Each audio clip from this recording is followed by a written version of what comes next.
Lean on Pete is a film that came out in 2017 that was written and directed by Andrew Haig. So Lean on Pete is a $50 Patreon request from Tyree. Tyree is an absolute real one. He's been a $50 patron for quite some time now, and I highly appreciate his support of my channel. And obviously, I was really excited that he requested Lean on Pete because initially, in 2017, when this film was being marketed, I really wasn't all that interested in it, mostly because I knew nothing of Andrew Haig's work, but also because it didn't really scream that this is a film that I needed to rush out to theaters to see. I was initially planning to check this film out once it got released to VOD, but I just unfortunately never did, and it just flew under the radar for me.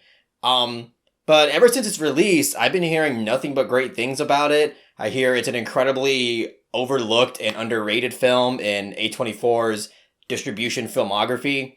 So, ever since like the first year since it came out, I've been really wanting to check it out. And after seeing 45 Years, which is the only other Andrew Haig film that I've seen, that just kind of ramped up my excitement and my enthusiasm to check out his other works, especially this film, Lean on Pete. Because 45 Years to me was an incredibly mature and emotionally compelling film about the tragedy of what is possibly a fraudulent and inauthentic marriage, long-term marriage, quote the title of the film, 45 Years. And if you want to hear more of my in-depth thoughts on that, I actually talked about it in one of my recent videos called Movies I've Seen Lately, and it's one of the 3 movies that I talked about in that video, so if you want to check that out, please do.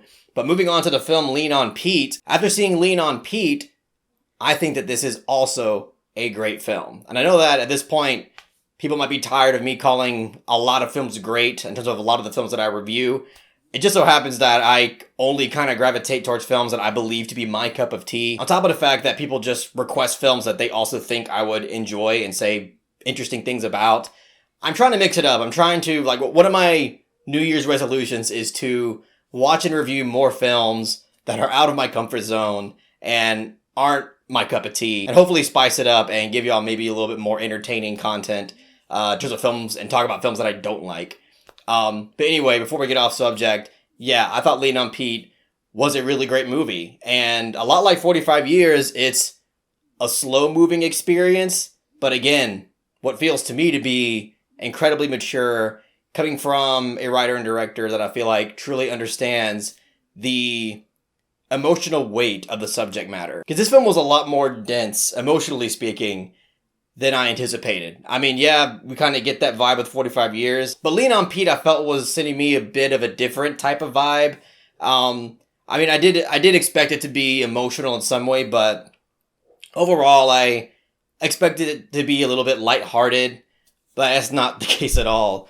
If anything, it's just as emotionally compelling and heavy as 45 Years. Essentially, this film is about a teenager who basically has nobody to lean on in his life. His mother's out of the picture. All he has is a drunk and emotionally absent father.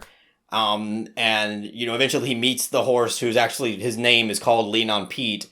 That's not only, one of the themes of the movie, which is the main character leaning on Pete for emotional support, but that it's actually the name of the racehorse that he is taking care of in this film. And, just from that premise alone, just from that foundation, I know it may come off as just a lot of more of the same, overly conventional, just kind of a milquetoast, normal-ass plot. And, in a way, it is, but in a lot of ways, especially in the second half of this movie, it's not that at all. I think it's a lot more.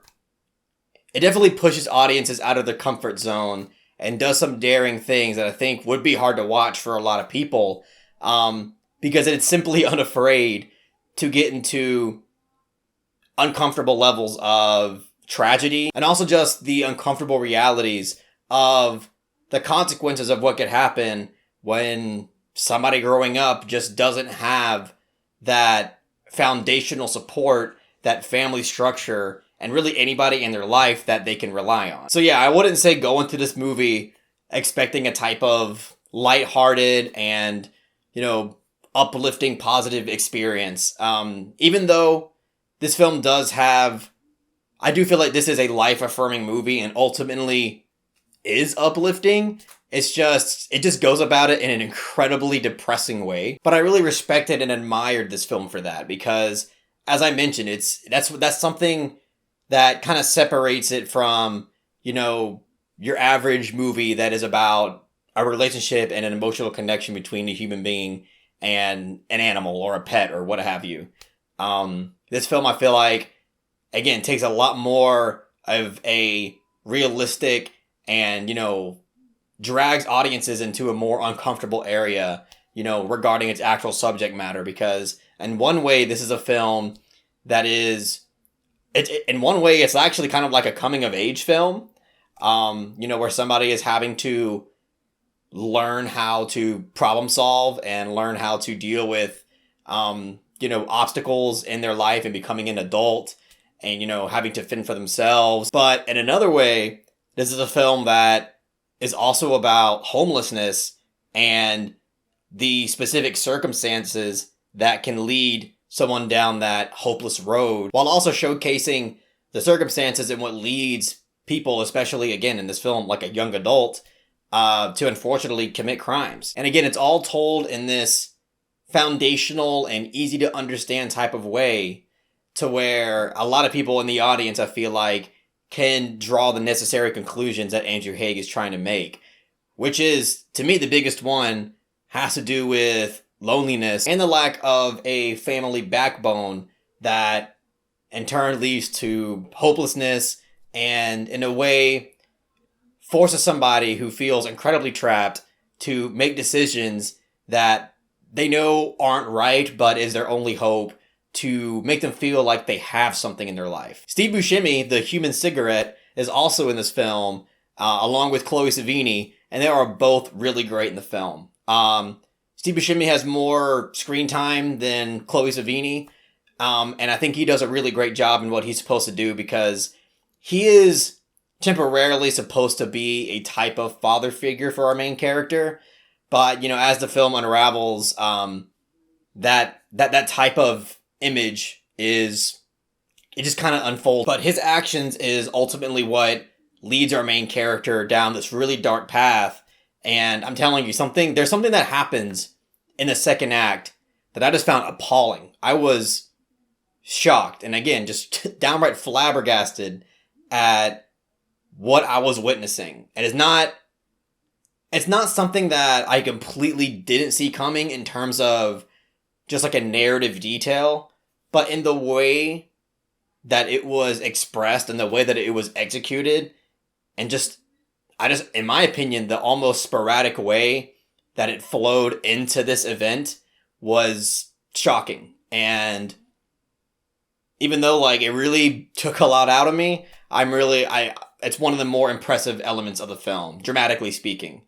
I think it's crucial to the experience of this film, and again, does an excellent job at separating itself from other films that are like this. And by the ending of this film, again, as I mentioned, it does have a type of life-affirming conclusion. It's just, again, as I already said, it's told in this very depressing but realistic lens.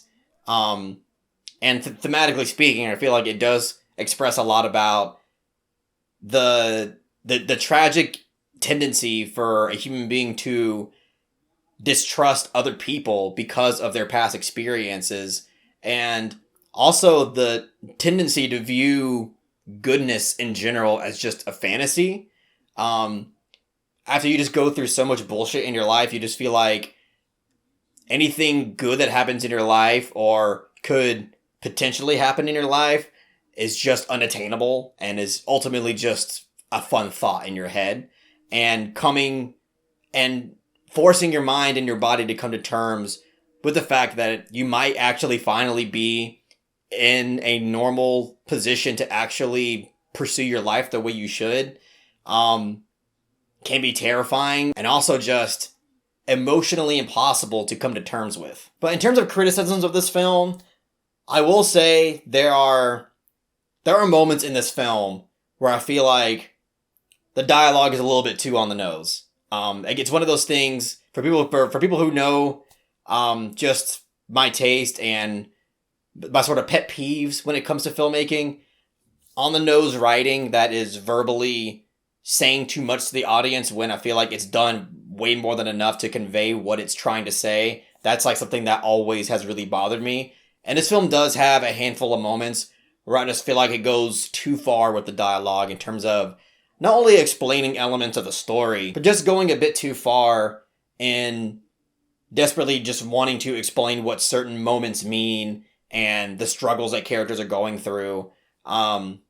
It just says a little too much here and there. I also thought that the direction and performance and also just the character in general of the young boy's father in this film, I feel like he comes off a bit of like a caricature, and especially when he's first presented. When he's first presented, it's just kind of like, it's a little bit of an eye roll. You're like, okay, here we go. Here's the classic drunk father who just doesn't give really an emotional amount of shit about his kid. And I understand that there are plenty of fathers out there that are just like this, but I don't know, in terms of execution, I just feel like they could have went about it in a bit more of a subtle and layered way. But I don't know, in terms of execution, I feel like it comes off too much of like a cardboard cutout, and they could have just done a better job at developing it a little bit. Also, it's a 2-hour film. I'm not necessarily convinced that all of the runtime is justified. I think you could shave off maybe 10 or 15 minutes and you would be good. But other than that, I do think that it is a great film. It is emotionally compelling and again has a very mature craft to it.